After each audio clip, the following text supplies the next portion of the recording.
पार्थिव शिवलिंग पूजन के बाद विसर्जन से पहले मात्र शिवलिंग से उठा लेनी है एक छोटी सी चीज और आपके दुर्भाग्य को सौभाग्य में बदलने से कोई नहीं रोक सकता। आप बन सकते हैं रातों रात करोड़पति। श्री शिवाय नमस्तुभ्यम, हर हर महादेव। आप सबको पता है कि आज ऑनलाइन पूजन 7 से 8 बजे के बीच होगा। पार्थिव शिवलिंग पूजन के बाद आपको विसर्जन से पहले मात्र एक छोटी सी चीज शिवलिंग से उठाकर आपको अपने घर पर रख लेनी है, जिससे महादेव की कृपा आप पर वर्ष भर बनी रहेगी। ये सारी बातें आपको पूज्य गुरुजी पंडित प्रदीप जी मिश्रा की कथा से सुन करके समझ करके समझाने का पूरा प्रयास करूंगा। परंतु उससे पहले अगर आप भी महादेव के सच्चे भक्त हैं, महादेव की कृपा प्राप्त करना चाहते हैं, तो चैनल को सब्सक्राइब करके कमेंट बॉक्स में हर हर महादेव जरूर लिखिए। आप सभी लोगों ने देश भर में विदेश में सभी ने अलग अलग प्रकार से पार्थिव शिवलिंग की रचना की है, सभी ने पूजा की है और पार्थिव शिवलिंग पर बहुत सारी सामग्री भी आपने समर्पित की है। लेकिन तो इस सामग्री में कुछ ऐसी चीज़ें भी हैं जो उठाकर आपको अपने घर की विशेष जगह पर रखनी है, जिससे रातों रात आपका सौभाग्य बदल जाएगा, आपकी किस्मत चमक जाएगी। लेकिन उससे पहले आप एक बात का विशेष ध्यान रखें, जब आप पार्थिव शिवलिंग का विसर्जन करें तो ध्यान रखें, अपने घर में अगर आप विसर्जन कर रहे हैं तो आपको तुलसी माता के पौधे में पार्थिव शिवलिंग का विसर्जन नहीं करना है।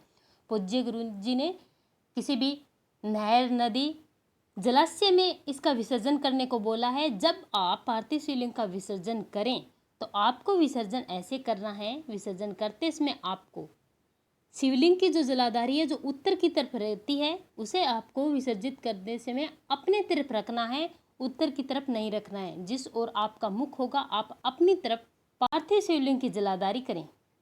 जब आप पार्थिव शिवलिंग पूजन के बाद विसर्जन करेंगे तो आपको विसर्जन ध्यान रखना है तुलसी माता के पौधे में नहीं करना है। जब आप अपने घर पे विसर्जन करते हो किसी नदी या नहर में ना करके, तब आपको ध्यान रखना है तुलसी माता के पौधे में पार्थिव शिवलिंग का विसर्जन नहीं किया जाता।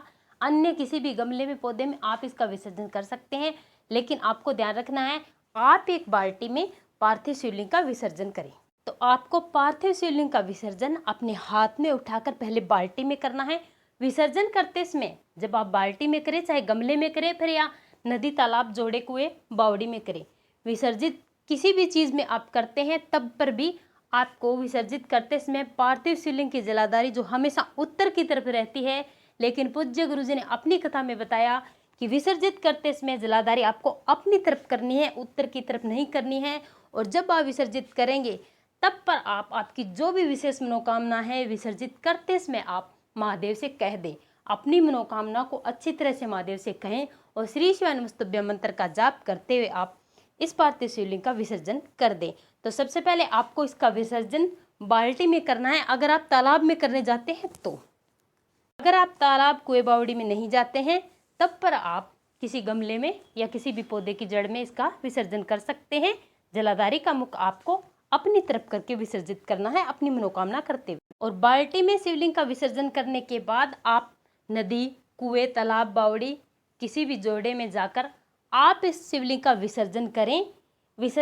ये विसर्जन आप आज रात 10 बजे कर सकते हैं। 10 बजे के बाद आप कभी भी कर सकते हैं। लेकिन अगर आप आज विसर्जन नहीं कर सकते तो आप कल विसर्जन कर सकते हैं, यानी कि 3 अगस्त को इसका विसर्जन आप कर सकते हैं। क्योंकि सावन में या फिर शिवरात्रि के दिन जो भी पार्थिव शिवलिंग बनाया जाता है उसे रात भर रख सकते हैं।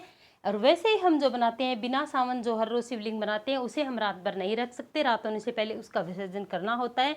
तो ये सावन मास की शिवरात्रि है, बहुत बड़ा पर्व है, तो आप रात भर रख सकते हैं। और 3 अगस्त को दूसरे दिन, शनिवार के दिन, इसका विसर्जन आप नदी, कुएं, बावड़ी में कर सकते हैं। दोनों समय में से आप कभी भी कर सकते हैं, आज भी कर सकते हैं और कल 3 अगस्त को भी कर सकते हैं। लेकिन विसर्जन आपको सबसे पहले बाल्टी में करना है और उस बाल्टी को लेकर आपको नदी या तालाब, कुएं, बावड़ी के पास जाना है। और वैसे भी आप अगर शिवलिंग उठाकर ले जा सकते हैं, अपने हाथ में सामग्री ले जा सकते हैं विसर्जन वाली, तो ले जाकर के आप अपने हाथ में उस नदी में भी विसर्जित कर सकते हैं। इस बात का विशेष ध्यान रखिए।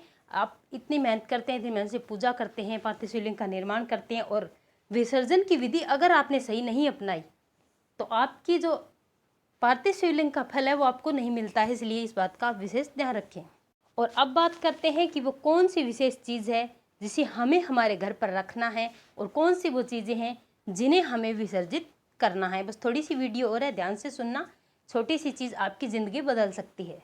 हम सब ने इस प्रकार से पार्थिव शिवलिंग का निर्माण किया और इस पर बहुत सारी सामग्री हमने समर्पित की है। और अब इसमें से आपको पूजन के बाद एक विशेष चीज़ उठानी है। कोई भी चीज़ आपको उठा लेनी है। जैसे एक गेहूं का दाना मिल जाए तो वो उठा लीजिए, चाहे तो एक बेलपत्र भी उठाकर रख सकते हैं, चाहे तो आप एक समी पत्र उठाकर रख सकते हैं, चाहे तो आप एक कमलगट्टा उठाकर रख सकते हैं। कुछ भी, जो भी सामग्री आपने समर्पित की है उनमें से कोई भी चीज़ आप उठाकर अपने पास रख सकते हैं। इस सामग्री को उठाते समय आपको श्री शिवाय नमस्तुभ्यम कहते हुए महादेव से प्रार्थना करनी है कि हे महादेव, हम पार्थिव शिवलिंग की पूजन के बाद अब आपके शिवलिंग से एक सामग्री उठा रहे हैं, इससे हमारा घर अमृत हो जाए, हमारे घर के सभी सदस्य हमेशा सुखी रहे, निरोग रहे, हमारे घर में सुख समृद्धि बनी रहे और हमारे घर में धन की कमी कभी ना हो। इस प्रकार से आप जो चाहें, जैसे चाहें, जिस चीज़ की कमी है उस चीज़ के लिए आपको प्रार्थना जरूर करनी है। इस प्रकार से अपनी कामना करते हुए इस विशेष चीज़ को उठा लेना है। चीज़ आप कोई भी उठा सकते हैं, आपकी इच्छा के अनुसार आप उठा लीजिए और इसके बाद आप इस शिवलिंग का विसर्जन कर दीजिए। अपनी मनोकामना करते, इस बात का विशेष ध्यान रखें, जब आप विसर्जन करते हैं तब आपको अपनी मनोकामना जरूर करनी है। इस बात का आपको ध्यान रखना ही रखना है। ये बहुत ही